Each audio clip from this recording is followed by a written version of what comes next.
करके दाना खाती, फुर फुर करके वो उड़ जाती।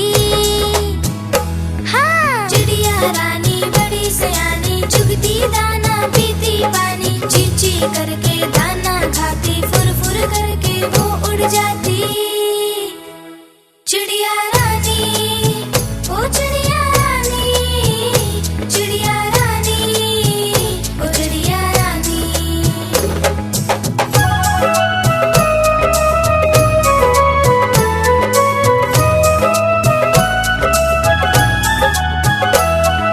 चिड़िया रानी बड़ी सयानी, नित्य सवेरे हमें जगाती, पेड़ की डाल पे इनका बसेरा, सांझ होते ही ये सो जाती। चिड़िया रानी, ओ चिड़िया रानी, चिड़िया रानी, ओ चिड़िया रानी।